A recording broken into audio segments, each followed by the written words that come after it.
प्रयास से माँ गंगा हमारी धराधाम में भारत देश में पधारी है। इसीलिए गंगा का एक नाम भागीरथी है। और जो बहुत बड़ा कार्य कर लेता है, बहुत बड़ा प्रयास जिसका सिद्ध हो जाता है, तो उसको हम भगीरथ प्रयास कहते हैं।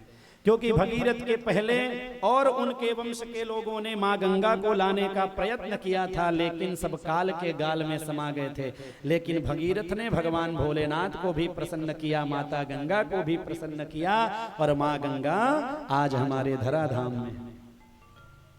सगर के 60,000 पुत्र को तारने के लिए माँ गंगा इस धराधाम में आई है। भगीरथ के वंश में ही आगे खटवांग नाम के राजा हुए, जिनकी कथा आपने प्रथम दिन श्रवण किया था। खटवांगो नाम राजर्षि ज्ञात्वे यत्ता मिहायुषः। खटवांग के दीर्घ बाहु हुए, दीर्घ बाहु के रघु, रघु के अज, और अज के हुए महाराज दशरथ। आइए बड़े भाव से भगवान श्री राम के पावन चरित्र में हम लोग प्रवेश करें। भगवान श्री राम के पावन चरित्र में प्रवेश करने की यही शर्त है कि मन को एकाग्र करें और बड़े प्रेम भाव से कथा का आनंद लें। क्योंकि सद्गुरुदेव महाराज बताते हैं, भगवान श्री कृष्ण की कथा को समझना है तो उससे पहले भगवान श्री राम की कथा को समझना पड़ेगा। भगवान श्री राम के कथा को, भगवान श्री राम के चरित्र को यदि समझ लें तो श्री कृष्ण का चरित्र आसानी से समझ में आ जाएगा। क्योंकि भगवान श्री राम मर्यादा पुरुषोत्तम है और भगवान श्री कृष्ण लीला पुरुषोत्तम है। लीला की बात समझनी हो तो पहले हमें मर्यादा में रहना पड़ेगा। भगवान श्री राम की कथा से हम शिक्षित होकर फिर भगवान की लीला में प्रवेश करेंगे। भगवान श्री राम और भगवान श्याम में वैसे कोई अंतर नहीं है, लेकिन एक के नयन गंभीर हैं, दूजे चपल विशेष। एक अत्यंत गंभीर हैं, भगवान श्री राम अत्यंत गंभीर, लेकिन भगवान श्री श्याम लीलाधारी नटवर नागर नंदा कहते हैं ना। तो भगवान श्री कृष्ण लीला पुरुषोत्तम हैं, श्री राम मर्यादा पुरुषोत्तम हैं। आइए बड़े प्रेम भाव से राम कथा में प्रवेश करते हैं। राजा दशरथ की 3 पत्नियां, लेकिन संतान एक भी नहीं। और हमारे पास सारा धन वैभव हो, सब सुख हो, संतान न हो तो व्यक्ति दुखी रहता है। एक बार राजा दशरथ गुरु गृह गयो तुरंत महिपाला, चरण लागी कर विनय विसा। अपने गुरुदेव के पास गए हैं, निवेदन किया, हे गुरुदेव मेरे ऊपर ऐसी कोई कृपा करें जिससे मुझे पुत्र हो। तो गुरुदेव ने कहा, धरहु धीर होई हहि सुत चारी। रामचरितमानस के चौपाई और दोहा के माध्यम से हम भगवान श्री राम की कथा को समझने का प्रयास करेंगे। गुरुदेव कह रहे हैं, धीरज धरो राजन, तुम्हें एक पुत्र क्या 4 पुत्र होंगे। 3 रानियां हैं ना, 4 पुत्र होंगे। आप सबको पता है राजा दशरथ को शाप है। क्या शाप? किसका शाप? श्रवण कुमार का। श्रवण कुमार को धोखे से बाण मारा है ना राजा दशरथ ने, तो श्रवण कुमार के माता पिता ने शाप दिया है, श्रवण कुमार ने नहीं। देखिए जब हम श्रवण कुमार कहे तो आप ऐसे हिलाने लगे, इसीलिए एकाग्र मन से श्रवण करें। श्रवण के माता पिता ने शाप दिया कि जिस तरह पुत्र के विरह में हम लोग प्राण त्याग रहे हैं, ऐसे ही आप पुत्र विरह में प्राण त्यागोगे। तो राजा दशरथ को पुत्र विरह में प्राण त्यागने का शाप यदि माता पिता से मिला हुआ है तो राजा दशरथ को पुत्र तो होगा ही होगा। तो गुरुदेव ने कहा, धीरज धरो, सही समय आने पर आपको 4 पुत्र होंगे। दिव्य यज्ञ हुआ है, यज्ञ में से स्वयं अग्निदेव प्रकट हुए हैं, खीर लेकर रानियों को खिलाया गया है। और राजा दशरथ के यहाँ स्वयं श्री नारायण अपने 4 रूप में आए हैं। प्रेम से बोलिए राजा रामचंद्र की। भगवान श्री रामचंद्र जी का जन्म कब हुआ है? कल ही तो हुआ था। कब? नवमी तिथि मधुमास पुनीता और शुक्ल पक्ष अभिजित हरिप्रीता, मध्य दिवस अति शीत न घामा और पावन काल लोक विश्रामा। भगवान श्री रामचंद्र जी चैत्र शुक्ल नवमी को आते हैं। भगवान श्री रामचंद्र जी बाल रूप में आए हैं। लक्ष्मण भैया, भरत भैया और शत्रुघ्न भैया 4 रूप में आते हैं। भगवान श्री रामचंद्र जी अब राजा दशरथ के अंगना में डोलते हैं। भगवान श्री रामचंद्र जी छोटा सा रूप धारण करके दशरथ के आंगन में डोलते हैं। भगवान श्री रामचंद्र को देखकर राजा दशरथ अत्यंत प्रसन्न होते हैं। जो परम पिता परमेश्वर पर ब्रह्म है, जिनकी कृपा से ये समस्त संसार पालित होती है, वही आज राजा दशरथ के आंगन में डोल रहे हैं। क्या दिव्य भगवान की छटा, क्या दिव्य भगवान का स्वरूप। आइए एक छोटा सा भजन श्रवण करें, उसके बाद भगवान श्री राम के गंभीर विषयों पर हम सब चिंतन करेंगे, कथा श्रवण करेंगे। प्रेम से बोलिए राजा रामचंद्र की।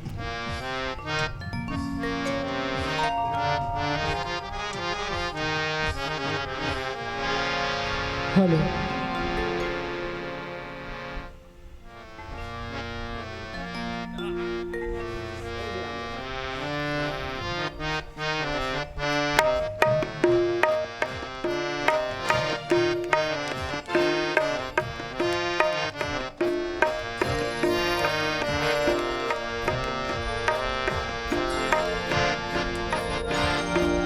ठुमक चलत रामचंद्र, ठुमक चलत रामचंद्र, बाजत पैजनिया, ठुमक चलत रामचंद्र,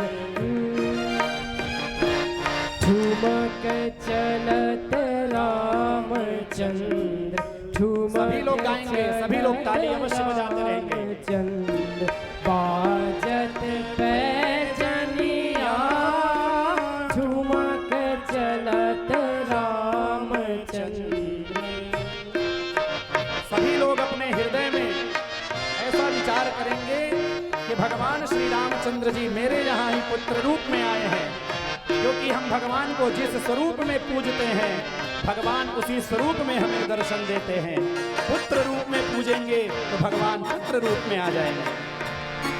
कील की उठत धाय, कील की उठत धाय, गिरत भूमि लट पटाय, गिरत भूमि लट पटाय, धाय मात गोद लेत दशरथ की रनिया, ठुमक चलत रामचंद्र, बाजत पैजनिया, ठुमक चलत रामचंद्र।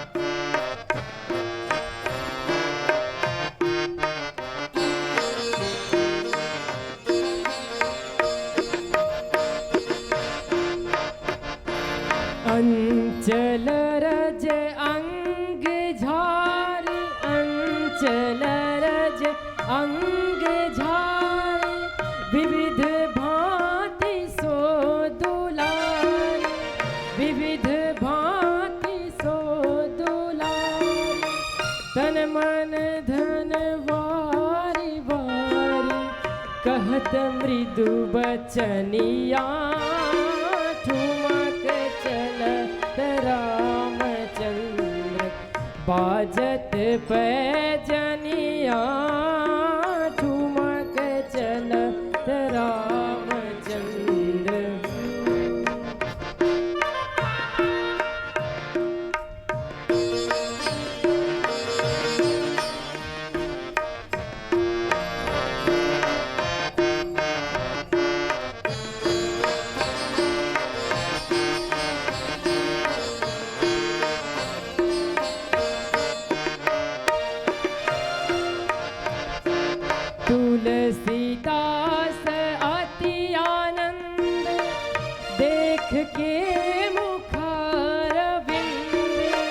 तुलसीदास अति आनंद देख के मुखारविंद, रघुवर छवि के समान रघुवर छवि बनिया, ठुमक चलत रामचंद्र बाजत पैजनिया, ठुमक चलत रामचंद्र बाजत पैजनिया, ठुमक चलत रामचंद्र बाजत पैजनिया, ठुमक चलत रामचंद्र। प्रेम से बोल राजा रामचंद्र की जय। आइए बड़े भाव से, जिनके उदर में यह समस्त सृष्टि पलती है, वही आज दशरथ के आंगन में डोल रहे हैं। और बड़े बड़े विद्वान, बड़े बड़े ऋषि मुनि भगवान के जो अनेकों स्वरूप बताए गए हैं, उनमें बाल स्वरूप में ज्यादा आनंद लेते हैं। क्योंकि चाहे वो ईश्वर हो, चाहे वो साधारण इंसान ही क्यों न हो, जो आनंद हमें बाल स्वरूप में मिलता है, वो आनंद किसी और स्वरूप में नहीं मिलता। बालक निर्लेप होता है, निर्द्वंद्व होता है, निश्चल होता है। 2 साल 3 साल के बालक के अंदर कौन सा छल कपट होगा।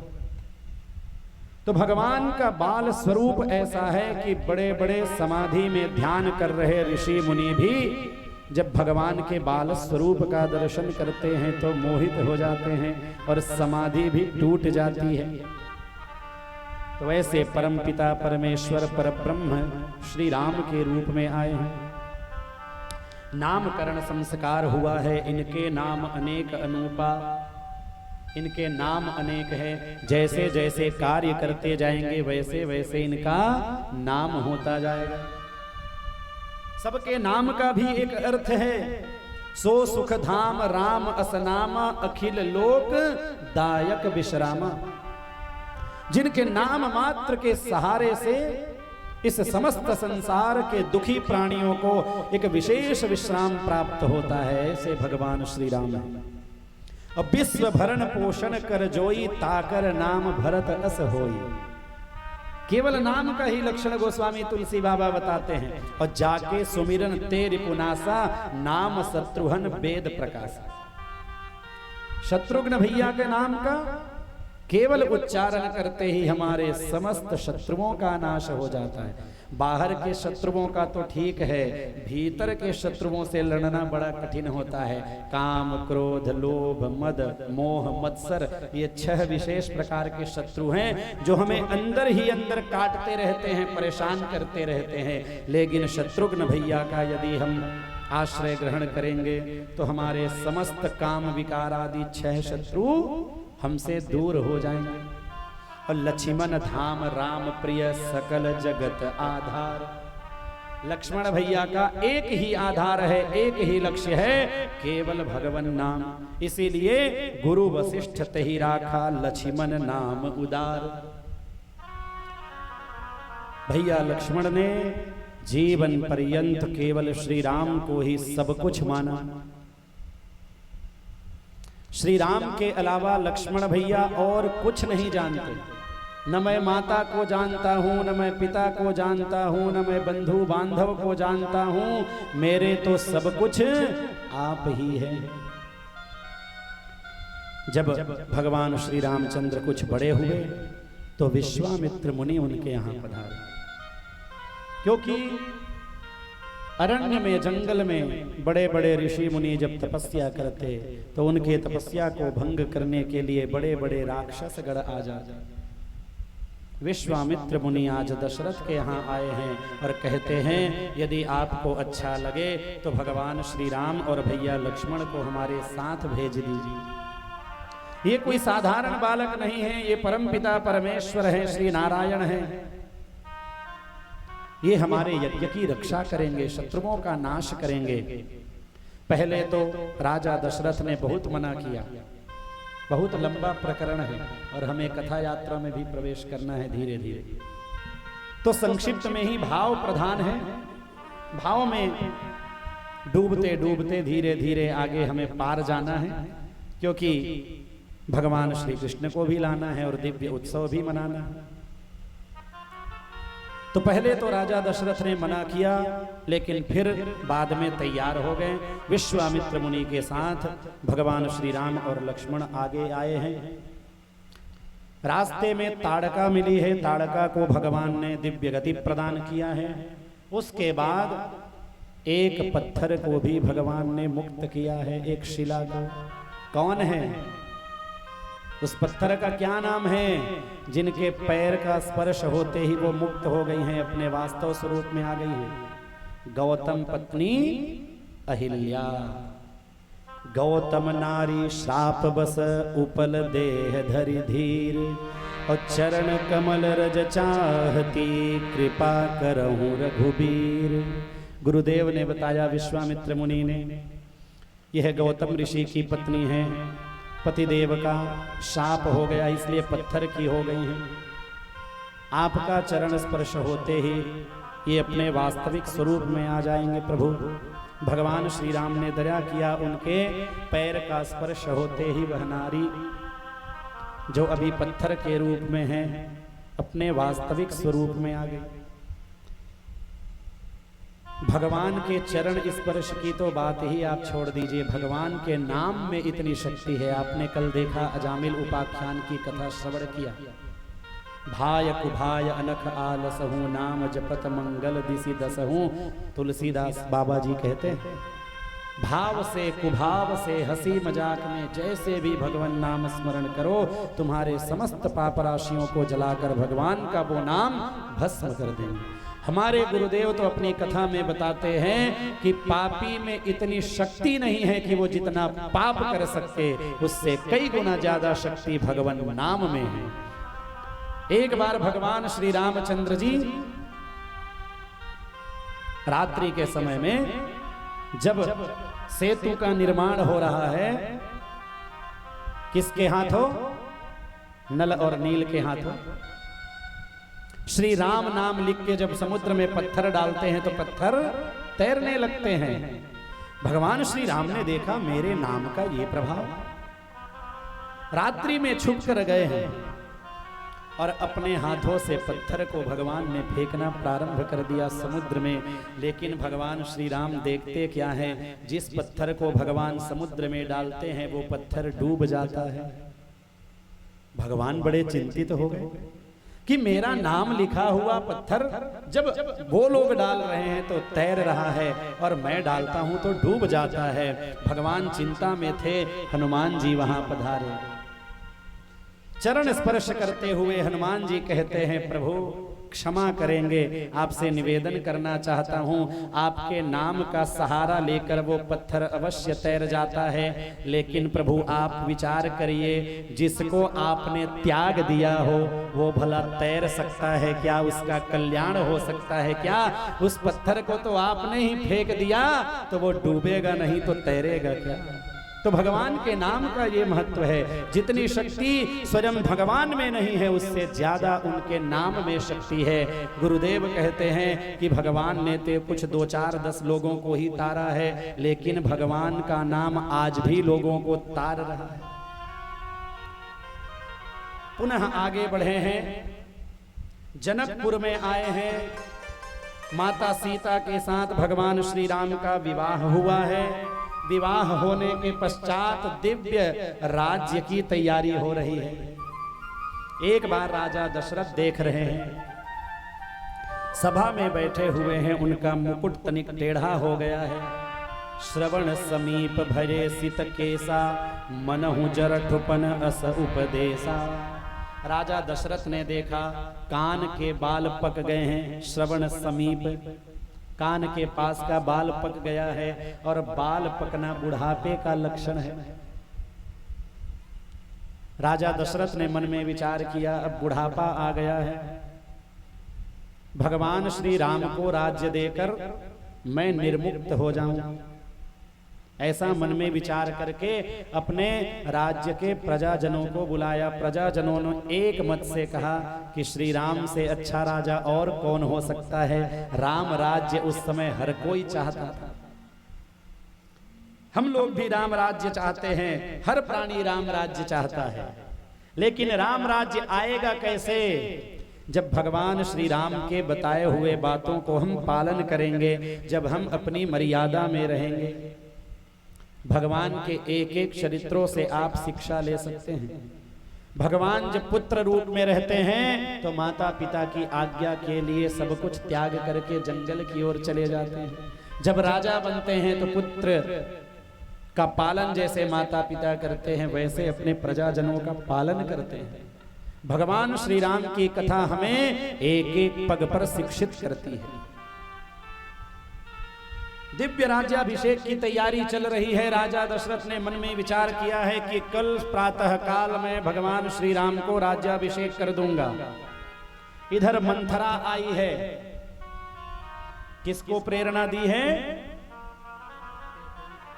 हाँ, देखिए उधर से भी आवाज आनी चाहिए। आप सब लोग राम कथा के मर्मज्ञ हैं, आप सभी लोग राम कथा कितने बार सुने होंगे। 3 रानियां हैं, कौन कौन सी?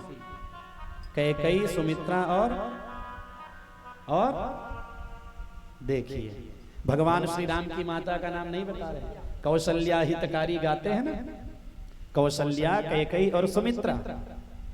तो कैकेयी ने वरदान मांगा कि राम को 14 वर्ष का वनवास हो और मेरे पुत्र भरत को राज्य मिले। भरत राज्य नहीं चाहते थे, वस्तुतः ये माता सरस्वती की प्रेरणा से हुआ है और भगवान श्री राम ही चाहते थे, इसलिए ऐसा हुआ है। क्योंकि भगवान श्री राम की क्या प्रतिज्ञा है? इस समस्त संसार को निशिचर से हीन कर दूंगा।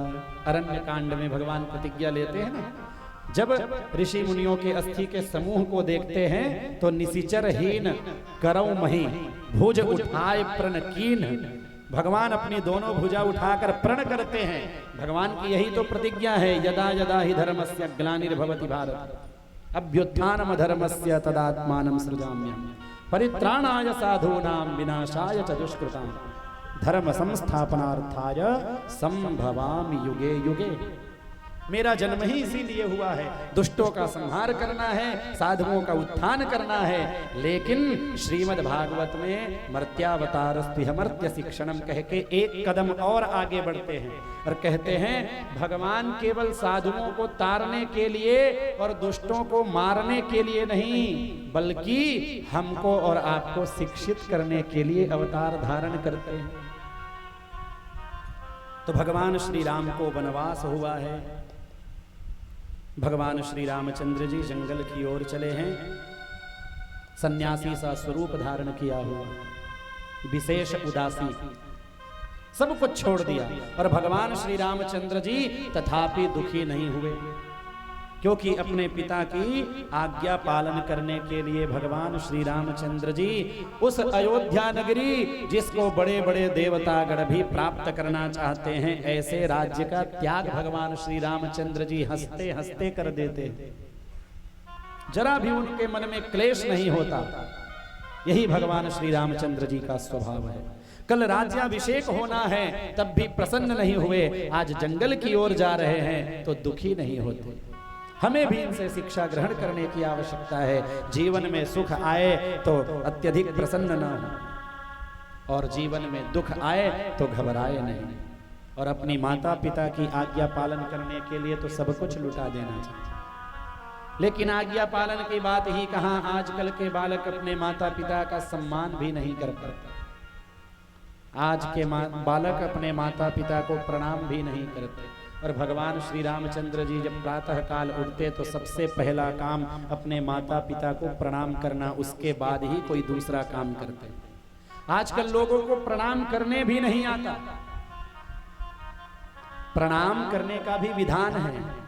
लोग एक हाथ से प्रणाम करते हैं, कोई घुटने को छूकर प्रणाम करता है, कोई कमर को ही छूकर प्रणाम करता है।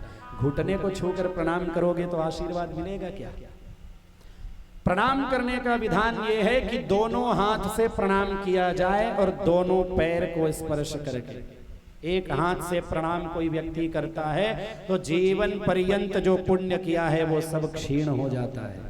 इसलिए सावधान, यदि पैर नहीं छू सकते तो दूर से हाथ जोड़ लें, लेकिन एक हाथ से प्रणाम ना करें।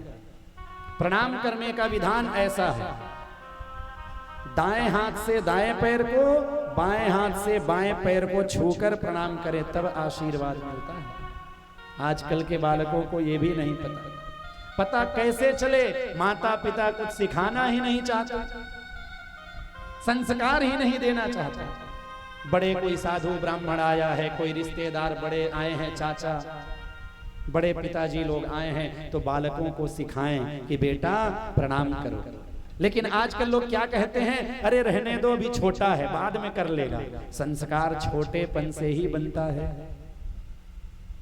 तो भगवान श्री रामचंद्र जी के एक एक चरित्रों से हमें शिक्षा ग्रहण करनी चाहिए। समय विपरीत होने के कारण भगवान श्री रामचंद्र जी को वनवास हुआ, साथ में लक्ष्मण भैया और माता सीता भी चल दिए, क्योंकि लक्ष्मण भैया कहते हैं प्रभु जहां आप रहेंगे मैं वहीं रहूंगा। माता सीता भी यही कहती हैं, प्रभु आप मुझे अपने साथ स्वीकार करें, अपने साथ ले चले। सुमंत जी के द्वारा भगवान श्री रामचंद्र जी को राज्य से बाहर ले जाया गया है। नदी पार करने की बात आई है, केवट सामने आ गया और कहता है प्रभु मैं अपने नाव में आपको बैठाऊंगा अवश्य, लेकिन आपके पैर धुलने के बाद ही। भगवान श्री राम ने कहा ऐसा क्यों?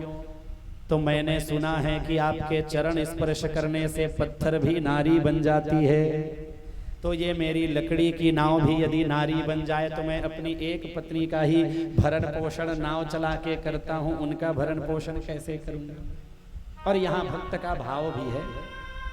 केवट में भगवान के चरण पादुका, चरण धोए दिव्य और चरणोदक अपने समस्त परिवार वालों को दिया, और नाव में जब सवार किया तो केवट बार बार नाव को घुमाता है, चक्कर काटता है। तो भगवान श्री रामचंद्र जी कहते हैं अरे केवट भैया बार बार मुझे चक्कर क्यों लगाते हो, जल्दी से पार क्यों नहीं करा देते? तो केवट कहता है प्रभु मैं भी केवट और आप भी केवट। देखिएगा भक्त केवट का कितना प्यारा भाव है। प्रभु मैं तो आपको 2-4 चक्कर ही चला रहा हूं, आप हम जीवात्मा को न जाने कितने बार चक्कर कटवाते हैं, कितने योनियों में भगवान हमें भेजते हैं। कभी घोड़ा बनाते हैं, कभी हाथी बनाते हैं, कभी पशु पक्षी बनाते हैं, कभी कीट पतंग बनाते हैं। प्रभु मेरा भी काम इस पार से उस पार लगाना है, आपका भी काम इस पार से उस पार लगाना है। मैं साधारण नदी से पार कराता हूं और आप तो भव सागर से पार कराने वाले हैं। भगवान श्री रामचंद्र जी को उस पार कराया है, बदले में भगवान श्री राम कुछ देना चाहते हैं, लेकिन केवट मना करता है प्रभु हम दोनों का एक ही काम है।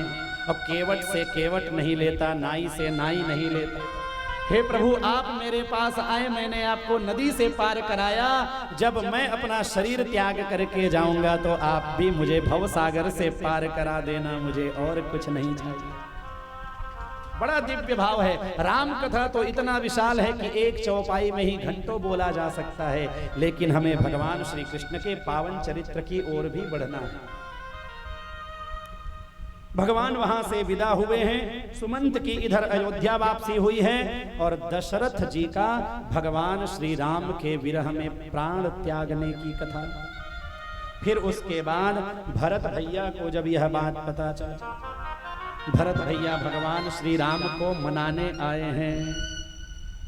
भरत भैया भगवान श्री राम को मनाने आए हैं। भगवान श्री राम से कहते हैं हे प्रभु आप चलिए, मेरी माता से भूल हो गई, आपके बिना अयोध्या सूनी है प्रभु, और भरत को राज्य नहीं चाहिए। देखिए एक भाई से क्या कह रहा है।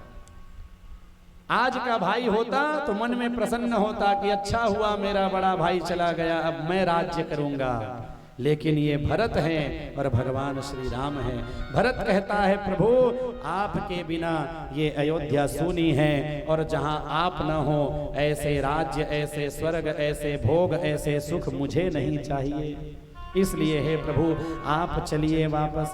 भगवान श्री राम ने बहुत समझाया और कहा भैया अभी मुझे जंगल में बहुत सारे काम करने हैं, वनवास की यात्रा में बहुत सारे कार्य करने हैं। ये तो विधि का विधान है, ये तो होना ही था। आप मेरी चरण पादुका ले जाओ और इसी को रख कर राज्य करना। भगवान श्री रामचंद्र जी का चरण पादुका आज भरत भैया लेकर जा रहे हैं। आइए एक भजन का आनंद लेंगे, उसके बाद राम कथा को संक्षिप्त में कहते हुए विश्राम करेंगे और उसके बाद हम सब पहुंचेंगे भगवान श्री कृष्ण की कथा की ओर। आज भरत भैया अपने भगवान की निशानी लेकर जा रहे हैं। आइए बड़े भाव से, और मेरा पुनः निवेदन, जब भजन होता है तो शांत ना बैठे, आप लोग भी गुनगुनाया करें और ताली से स्वागत किया करें, सेवा करें।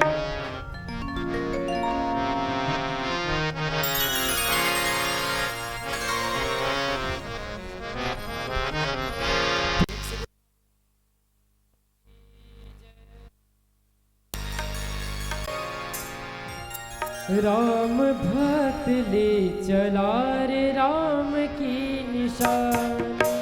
राम भक्त ले चला रे राम की निशान। राम भक्त ले चला रे राम की निशानी। राम भक्त ले चला रे राम की निशान। राम भक्त ले चला रे राम की निशान। शीश पर अखियों में पानी, शीश पर खड़ा अखियों में पानी। राम भक्त ले चला रे राम की निशान। राम भक्त ले चला रे राम की निशानी।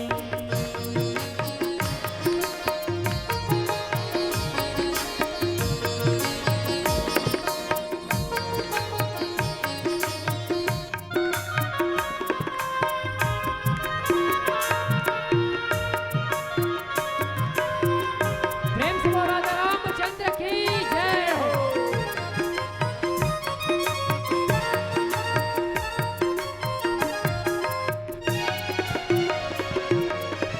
शीश खड़ा ले चला ऐसे, राम सिया जी संग हो जैसे।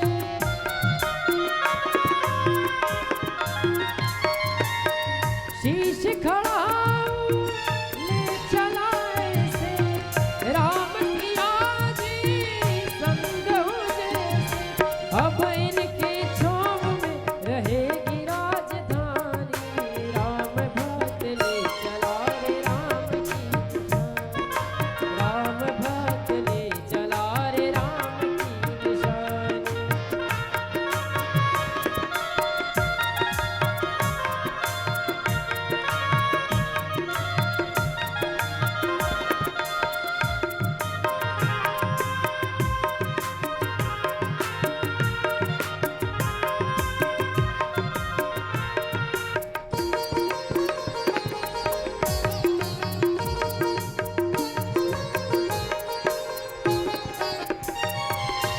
और राम जी को मनाने केवल भरत जी ही नहीं गए, अपितु संपूर्ण अयोध्यावासी ही गए और कहते हैं कि प्रभु आप अयोध्या वापिस चलिए। आइए भजन के भाव से। पल छिन लागे सदियों जैसे, 14 वर्ष कटेंगे कैसे। पल छिन लागे सदियों जैसे, 14 वर्ष कटेंगे कैसे। जाने समय क्या खेल रचेगा, कौन मरेगा कौन बचेगा। कब्र मिलन के फूल खिलेंगे, नदियाँ के दो फूल मिलेंगे। और भरत जी और संपूर्ण अयोध्यावासी कहते हैं जी करता है यही बस जाए, हिल मिल चाहत है वर्ष बिताए। राम बिन कठिन है, राम बिन कठिन है एक घड़ी बितानी। राम भक्त ले चला रे राम की निशानी, राम भक्त ले चला रे राम की निशानी निशानी। राम भक्त ले चला रे राम की निशानी। शीश पर खड़ा हूँ अखियों में पानी, शीश पर खड़ा हूँ अखियों में पानी। राम भक्त ले चला रे राम की निशानी, राम भक्त ले चला रे राम की निशानी। राम भक्त ले चला रे राम की निशानी निशानी। राम भक्त ले चला राम की निशानी। प्रेम से बोल राजा रामचंद्र की जय। भगवान श्री राम की आज्ञा पाकर भरत भैया खड़ा लेकर गए और उन्हीं को रखकर प्रजाजनों का सेवन करने लगे, पालन करने लगे।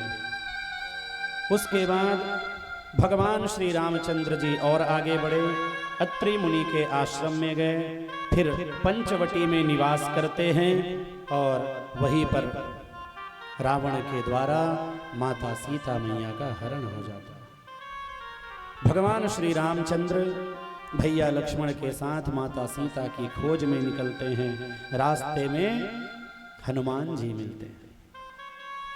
हनुमान जी के मिलने से पहले भगवान श्री रामचंद्र जी शबरी से मिलते हैं और शबरी को नवधा भक्ति का पाठ पढ़ाते हैं, नवधा भक्ति का दिव्य ज्ञान देते हैं। और माता शबरी का त्याग तो देखो, केवल एक बार गुरु जी का वचन मानकर पूरा जीवन भगवान श्री राम की प्रतीक्षा करती है देवी शबरी। हमारे यहां बड़े बड़े भक्त और भक्ता हुए हैं, भगवान श्री राम की प्रतीक्षा में शबरी प्रतिदिन झाड़ू बुहारती, पोछा लगाती, मीठे मीठे फल लेकर आती और यही विचार करती कि मेरे प्रभु भगवान श्री रामचंद्र जी एक दिन अवश्य आएंगे और भोग लगाएंगे।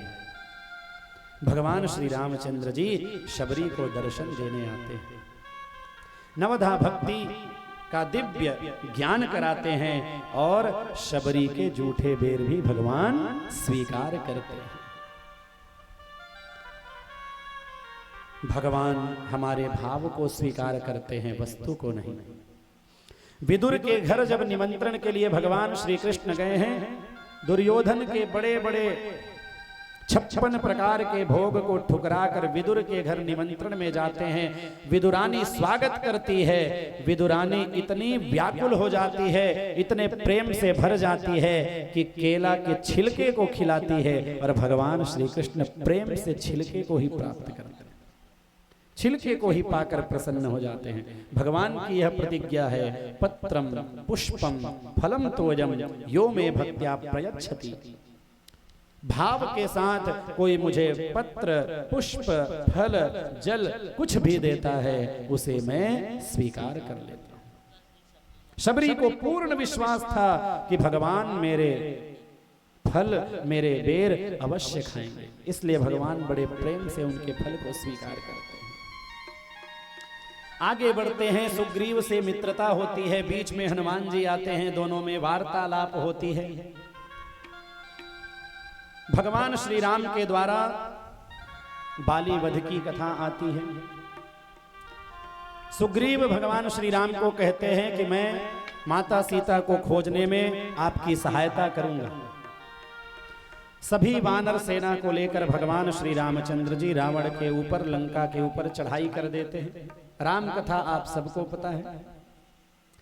भगवान श्री राम की बात हो रही हो और हनुमान जी की कथा ना हो, हनुमान जी के बारे में ना कहा जाए, ऐसा कैसे संभव है? राम जी मिले ना हनुमान के बिना। यदि राम जी को पाना है तो हनुमान जी के पास जाना पड़ेगा। हनुमान चालीसा में क्या कहते हैं? होत न आज्ञा बिनु पैसारे। राम रसायन तुम्हारे पासा, सदा रहो रघुपति के दासा। दास्य भक्ति के आचार्य हैं हनुमान जी। जब हनुमान जी लंकापुरी का दहन करके वापस लौटते हैं, भगवान श्री रामचंद्र जी पूछते हैं, हनुमान ये तो बताओ तुमने इतनी विशाल लंका जलाई कैसे? हनुमान जी कहते हैं, प्रभु आपसे कुछ बात छुपा है क्या? लेकिन फिर भी आप पूछते हैं तो मैं निवेदन करूंगा, आपको लगता होगा कि हनुमान ने लंका जलाई है। नहीं प्रभु, हनुमान ने नहीं, आपके नाम के प्रताप ने लंका जलाई है। ये आपका प्रताप है, मेरे वश की बात नहीं है। यदि आपकी कृपा हो तो रुई भी अग्नि को जला दे। अग्नि की शक्ति है जलाने की, रुई को जलाती है अग्नि, लेकिन रुई के ऊपर आपकी कृपा हो जाए तो अग्नि स्वयं जल जाए। तो इसलिए प्रभु जो कुछ भी करने वाले हैं आप हैं। हनुमान जी लंकापुरी का दहन करके आते हैं, भगवान श्री राम को बताते हैं लंका में माता सीता निवास कर रही हैं, आपकी राह देख रही हैं। भगवान श्री रामचंद्र जी समुद्र से रास्ता मांगते हैं। पहले समुद्र बात नहीं मानता, लेकिन जब बाण चढ़ाते हैं तो समुद्र उपाय बताता है। पत्थर से दिव्य सेतु बंध का कार्य होता है और भगवान श्री रामचंद्र जी रावण और कुंभकर्ण इत्यादि के साथ समस्त दैत्यों का विनाश कर देते हैं। माता सीता को प्राप्त करते हैं, पुनः अयोध्या आते हैं। भगवान श्री राम का दिव्य राज्याभिषेक होता है। समय पर भगवान श्री राम के दो पुत्र होते हैं जिनका नाम लव और कुश है। इस तरह सूर्य वंश के वर्णन के प्रसंग में भगवान श्री रामचंद्र जी का पावन चरित्र आपके समक्ष संक्षिप्त में रखा, यथाधीतम यथामति। अब आइए बड़े